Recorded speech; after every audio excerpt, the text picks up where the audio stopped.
एकछिन क्यामेरा बन्द गर्नुहोस् है केही कुरा भन्न चाहन्छु तपाईहरुले नि जुन इन्टरभ्यु गर्नुहुन्छ नि तपाईहरुले चाहिँ अब त्यो जस्तो अब एउटा ड्रेसमा गरिन्छ नि त्यो तर अर्कै ड्रेस यो कुनै सुटिङ होइन भन्न चाहन्छु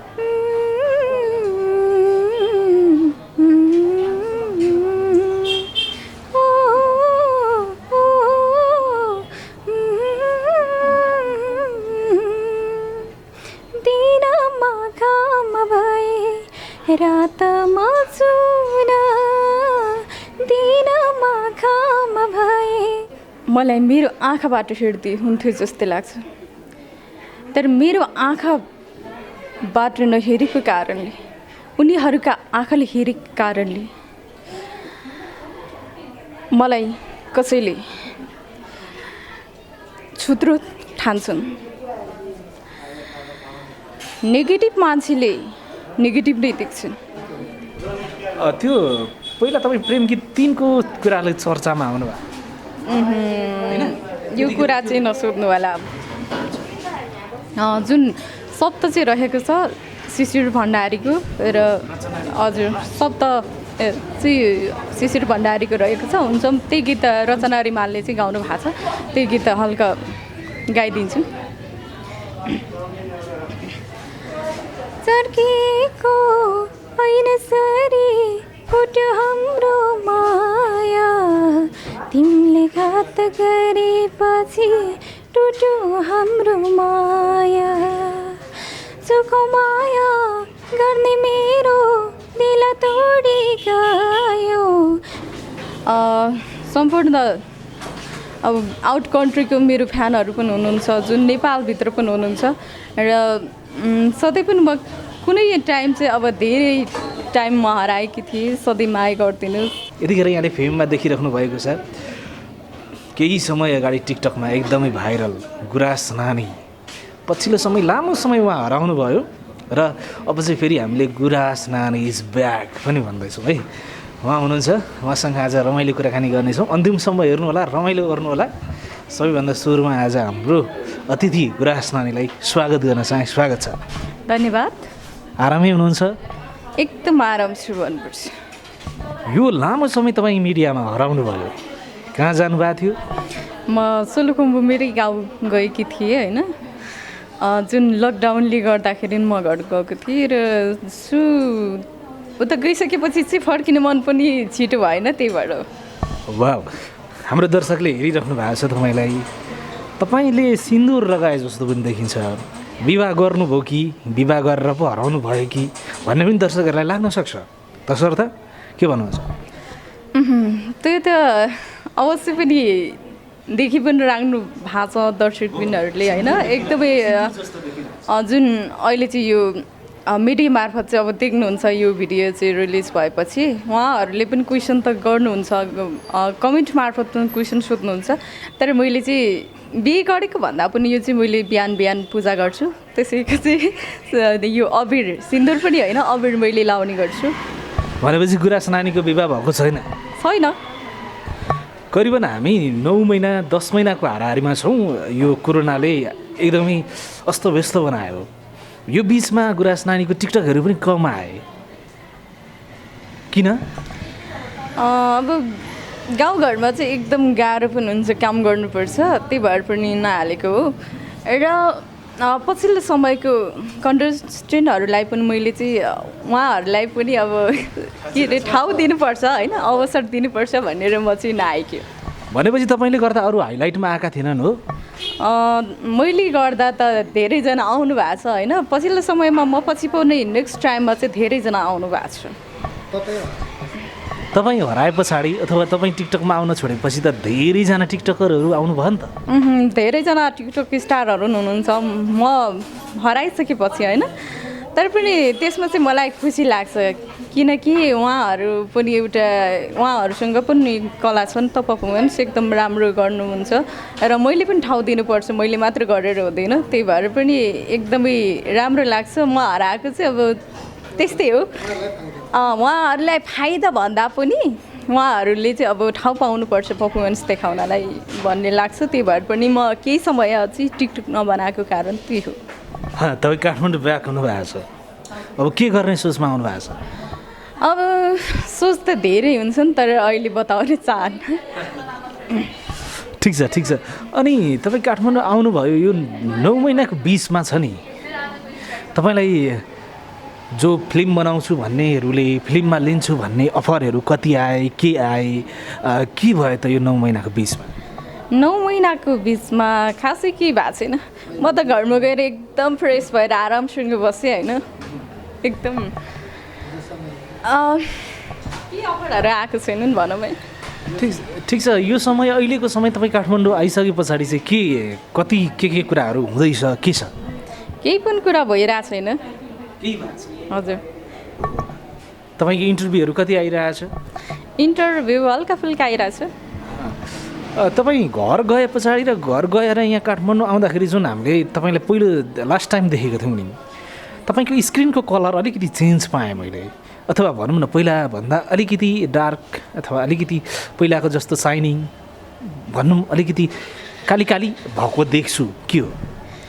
अब पहिला चाहिँ व्हाइट ब्युटी थिए भने अर्कोचोटि चाहिँ ब्ल्याक ब्युटी हुनलाई होइन। जुन सोलुमा चाहिँ एकदमै वेदर चाहिँ एकदम चिसो हुन्छ सोलुखुम्बुमा होइन, त्यो पनि हो। र एकदम त्यो घाममा चाहिँ काम गरेको कारणले पनि तपाईँले सायद मलाई ब्ल्याक ब्युटी देख्नु भएको होला। तर राम्री देखिनु भएको छ? खासै त्यति राम्रै त छैन। ठिक छ। अब हामी कुराकानीको निरन्तरतामै छौँ। गुराँस नानी भन्ने बित्तिकै दर्शकहरूले तपाईँको आवाज पनि सुन्न चाहनुहुन्छ। एउटा गीत सुनौँ न। त्यति धेरै राम्रो गीत त आउँदैन होइन। किनभने तपाईँको एक्सप्रेसन बहुत राम्रो छ कि, त्यो एक्सप्रेसन पनि हेर्न चाहन्छु। चस्मालाई चाहिँ साइड लाउनु एकचोटि। एकछिन क्यामेरा बन्द गर्नुहोस् है। केही कुरा भन्न चाहन्छु। तपाईँहरूले नि यो जुन इन्टरभ्यू गर्नुहुन्छ नि, तपाईँहरूले चाहिँ अब त्यो जस्तो अब एउटा ड्रेसमा गरिन्छ नि त्यो, तर अर्को ड्रेस यो कुनै सुटिङ होइन भन्न चाहन्छु। ओके, अर्को ड्रेस चाहिँ नबनाइदिनु भन्नुभएको? अर्को ड्रेस भन्दा पनि अब जुन तरिकाले चाहिँ जुन फेसनमा बसिन्छ नि त्यही फेसनमा चाहिँ राम्रो हुन्छ जस्तो लाग्छ मलाई। ओहो, भनेपछि तपाईँ मको चस्मा खोल्दिनँ भन्ने तपाईँको आश? हजुर। ल ठिक छ, गीत सुन्नु। त्यति धेरै राम्रो स्वर त छैन, तैपनि मेरो दर्शकहरूको लागि मैले छोटो गीत चाहिँ गाइदिन्छु होइन। होइन हुन्छ, हुन्छ एक्सप्रेसन देख्नै पर्ने भन्ने चाहिँ छैन होइन। त्यही भएर पनि मैले चाहिँ अहिलेलाई चाहिँ चस्मा खोल्दिनँ होइन। अर्को सङमा भन्दा पनि अर्को इन्टरभ्यूमा चाहिँ ओके।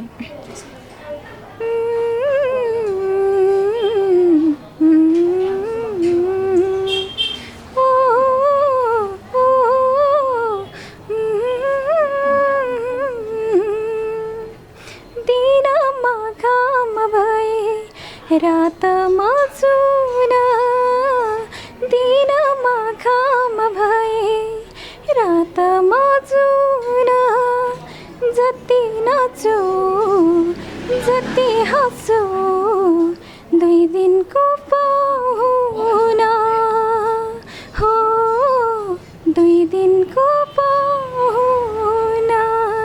Thank you. वाह, तपाईँले घरमा कतिको प्र्याक्टिस गर्नु? होइन त्यस्तो प्र्याक्टिस त गर्दिनँ। तपाईँको गाउने स्टाइलमा अलिकति चेन्ज आएको, अथवा भनौँ न अलिक म्युजिक सिके तरिकाले पहिलाभन्दा अलिक बेटर भएको? मैले म्युजिक त सिकाएको छैन। त्यस्तो बेटर मैले आफैले जज गर्न मिल्दैन। हामीले भनौँ तपाईँले राम्रो गाउनु, त्यसको लागि त तपाईँहरूलाई वान्स मोर थ्याङ्क यू भन्न चाहन्छु। ओके ठिक छ। अब के छ भने नि, गुराँस नानी भन्ने बित्तिकै अनमोल केसी जोडिएर आउँछ कि, किनभने अनमोलसँगको तपाईँको फिल्म खेल्ने कुरा है, यिनीहरू कुराहरूले विविध कारणले गर्दा तपाईँ चर्चामा पनि आउनुभयो। के छ यो बिचमा तपाईँहरूको कुराकानी हुँदै थियो छैन, भयो भएन, यो लकडाउनको बिचमा के भयो? छैन अहिले कसैसँग, जुन शोभित सरसँग पनि फुल खानदानको लागि हामीले चाहिँ प्रोसेस चालेका थियो, इन्टरभ्यू पनि दिइसकेका थियो र त्यतिखेर चाहिँ स्क्रिप्ट तयार भइसकेको बेला म सुलु गएको थिएँ र अहिले कुनै पनि आर्टिस्टहरूसँग र कुनै पनि डिरेक्टरहरूसँग कुराकानी हुँदैन। ठिक छ, अब हामी एउटा तपाईँको डायलग सुन्छौँ। डायलग त खासै त्यति धेरै कम्पोज गरेको छैन होइन। कम्पोज अरूले नै गरे पनि भइगयो नि त, अरूको डायलग बोल्नुहोस् न। हुन्छ, थोरै त्यही डायलग अर्कै डायलग भए पनि कम्पोज चाहिँ त्यति धेरै राम्रो छैन। थोरै सुनाउँछु। जुन रेखा थापाको नै क्यारिकेचर गरिदिन्छु होइन, अर्कै हो। मलाई मेरो आँखाबाट हेर्दै हुन्थ्यो जस्तै लाग्छ, तर मेरो आँखाबाट नहेरेको कारणले, उनीहरूका आँखाले हेरेको कारणले मलाई कसैले छुत्रो ठान्छन्। नेगेटिभ मान्छेले नेगेटिभ नै देख्छन्, पोजिटिभ मान्छेले पोजिटिभ देख्छन्। मान्छे आफू जस्तो भइन्छ नि अरूलाई पनि त्यस्तै देखिन्छ। त्यही हो। वाह, डायलग पनि राम्रो छ। अनि तपाईँ त पुरै चेन्ज भएर आउनु भएछ नि। खासै त्यति धेरै चेन्ज त नभनौँ होइन, त्यस्तै हो, हल्का फुल्का त भइहाल्छ गाउँ गएपछि। काठमाडौँ आइसके पछाडि तपाईँलाई म्युजिक भिडियोतिर अथवा भनौँ फिल्मतिर, सिरियलतिर अफर आएको छ कि छैन? छैन अहिले। हजुर, त्यो पहिला तपाईँ प्रेम गीत 3 को कुराले चर्चामा आउनुभयो। यो कुरा चाहिँ नसोध्नु होला मलाई। मैले धेरैवटा भिडियो उहाँ ओके पनि हुन लागिसक्यो होइन। अब फेरि एउटा गीत सुनौँ न त। एउटा गीत सुनौँ न। अहिले तपाईँलाई पछिल्लो समय धेरै गीतहरू, राम्रा गीतहरू आइरहेछन्। तपाईँले पछिल्लो समय मन परेको कुन गीत छ? हुन्छ, म हल्का गाइदिन्छु है।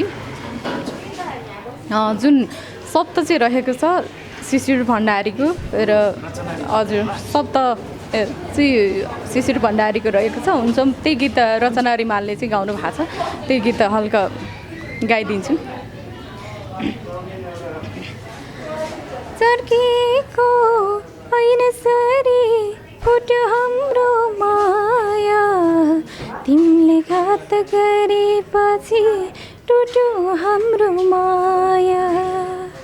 चोखो माया गर्ने मेरो दिल तोडी गयो, छुट्ने बेला चिनो आफ्नै फोटो छोडी गयो।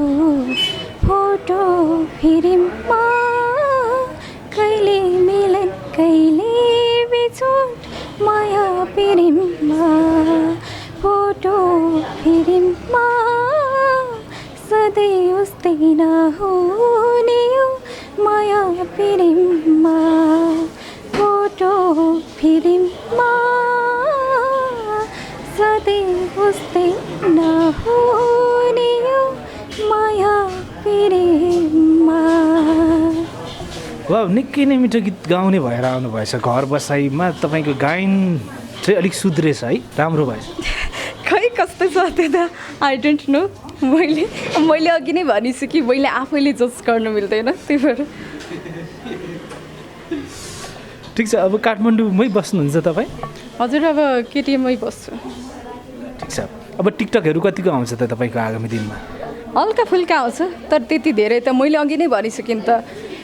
मैले मात्र पर्फर्मेन्स देखाउन पाउने होइन नि त, अरूलाई पनि अवसर दिनुपर्छ। त्यही भएर पनि मेरो चाहिँ हल्का आउँछ। अब भनेपछि गुराँस नानीले अब अरूलाई अवसर दिँदै। हजुर हजुर। ओके, ठिक छ। जाँदा जाँदै अन्तिममा अब के भन्नुहुन्छ तपाईँको फ्यानहरूलाई, तपाईँको दर्शकहरूलाई? सम्पूर्ण अब आउट कन्ट्रीको मेरो फ्यानहरू पनि हुनुहुन्छ, जुन नेपालभित्र पनि हुनुहुन्छ र सधैँ पनि म कुनै टाइम चाहिँ अब धेरै टाइम म हराएकी थिएँ, सधैँ माया गरिदिनुहोस्। अबको नेक्स्ट टाइममा तपाईँहरूले जुन सिरियल मार्फतहरू तपाईँहरूले मलाई देख्न सक्नुहुन्छ भन्न चाहन्छु र तपाईँहरूले जतिले पहिला पनि मलाई यति धेरै माया गर्नुभएको थियो, अबको नेक्स्ट टाइममा पनि फेरि म रिटर्न ब्याक भएर चाहिँ आएकी छु र तपाईँहरूले फेरि पनि माया गरिदिनु होला भन्न चाहन्छु। र सम्पूर्ण मेरो फ्यान फलोवर्सहरू चाहिँ I miss you so much भन्न चाहन्छु थ्याङ्क यू